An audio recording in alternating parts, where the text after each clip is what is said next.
Angus, your first week as Everton CEO is also one of the most historic in the club's history. How have your first few days gone? Well, it's been a wonderful time to join. I've had a really warm welcome from the staff, from the supporters groups that I've met, from David and the players. So it couldn't have gone better. But there's lots to be done, and it's a really exciting time. As you say, you've joined at such an exciting time when you see the world-class new stadium and we'll be moving into the ambition from our new owners, the Freaking Group, and the progress of both the men's and the women's teams. Was that a big draw for you for the club? Yeah, I think there were three reasons why there was such appeal. One is the club itself. You know, it's got such a fantastic history, such a rich heritage. It's got such a wonderful fan base and a wonderful city, and that makes it a very powerful proposition.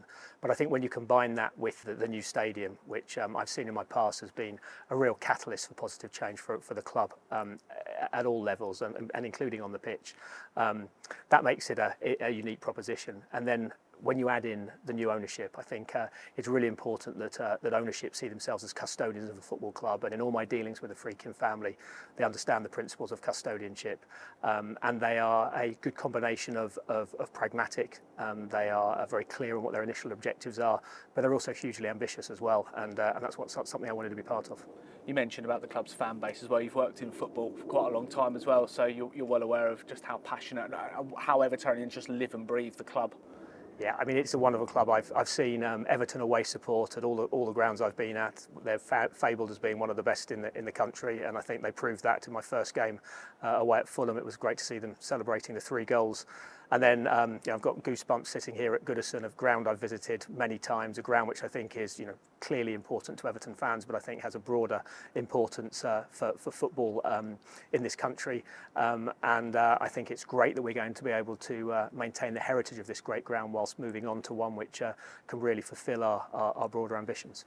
It's a busy first week for you, and I think it's fair to say it's going to be a busy summer ahead. So what are your priorities? The first priority is always going to be football. We will always be football first. Ultimately, my job and the job of everyone at Everton is to make Evertonians proud. I know they're proud to belong to the club, and I want to make them proud, and we want to find reasons to make them proud. And that starts with what we do on the pitch. So football will always be the number one priority, and I think David's done a wonderful job since he came in stabilising things and moving the team on. We know we have a really big summer ahead of us. There's a huge restructure to be done in terms of the squad. I think it's pretty unprecedented at Premier League levels. But I think David and I see that as an opportunity to take the team on to the next levels, to build on all his good work, and fundamentally to have a team which is looking up the table. And just on the subject of football, then, could you talk us through the change in football structure and the key reasons behind that? I think, in my experience, the best football structures are ones where you have individual experts leading the functions. I think there's been a move in recent years to a single director of football model, and that can be challenging. We're going to move to a broader, flatter structure where we have experts in data and analytics, in football operations, in recruitment and talent ID, and then in player trading. Some of those people have already come on board. There's going to be some more announcements over the next couple of weeks. I've been delighted by the quality of individuals that we've been able to attract. I think when Everton fans see it, they're going to be really reassured that we've got, I think, a world-class football operations team in place who'll be there to support David, who we think is a world-class manager, and I think that combination bodes really well for next season. You mentioned David Moyes, our manager there. He said already he's been in regular dialogue with you. How important is that going to be going forward, the two of you speaking often and keeping in regular communication? Our relationship's critical. I think dialogue between the CEO and the manager is important. I think it's a key conduit to the relationship with the ownership. I'm delighted that David Moyes is our manager. He not only does he understand the club, but he's proven how successful he can be. He also has a belief in the long term. It's interesting, the first meeting I had with him, rather than talking about the structure of the squad, the first thing we talked about was the academy, and his belief that part of the DNA of Everton was that we were developing homegrown players that would represent the first team. And I think it's rare now that you get a manager who has such a holistic view of the club, of the full entity of the club, and we're very lucky to have David, on top of the fact that he's obviously a great first team manager, as he's shown in the way he's turned the team round over the last half of the season. And your first match as Everton CEO at Goodison also happens to be one of the most important fixtures at Goodison in the club's history. We're here at this iconic venue then. So what will it mean for you to be part of that?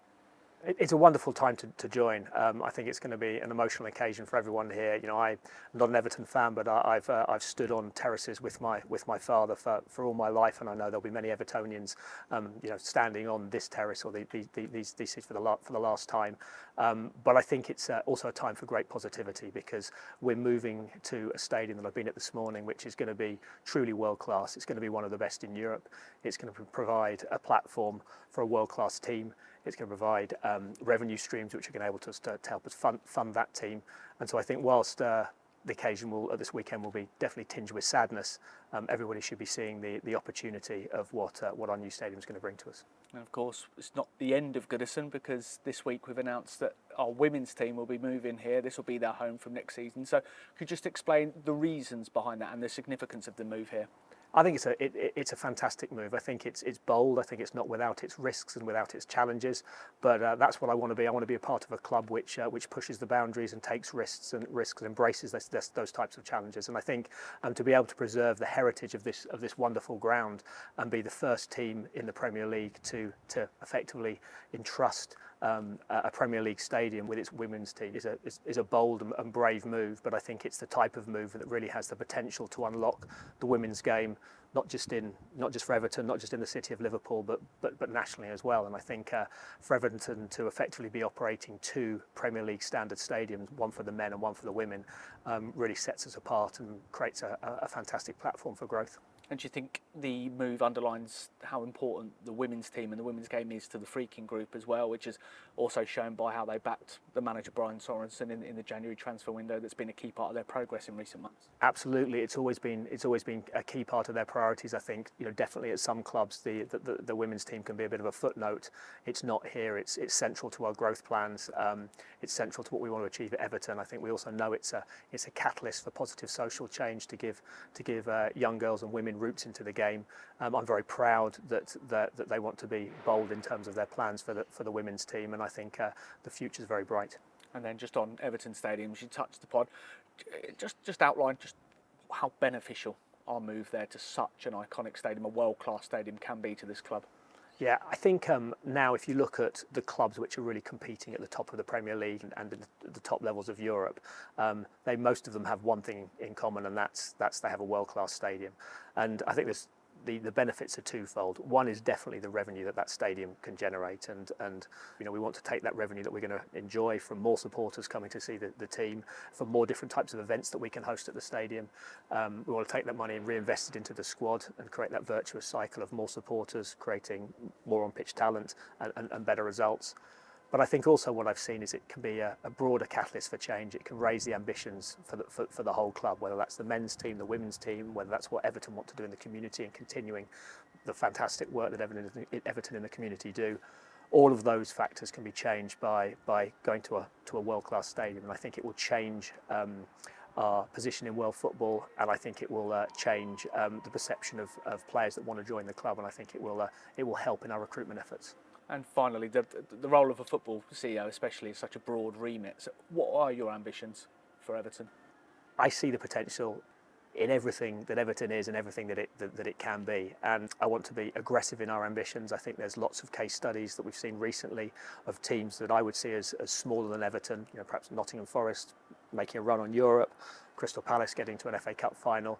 They're all things that should be in our ambitions for the medium term. Longer term, I think we can look beyond that. I think there's no reason why Everton can't challenge at the top table of European football. But we have to be pragmatic. We have to be balanced. We have to be sensible in our decisions.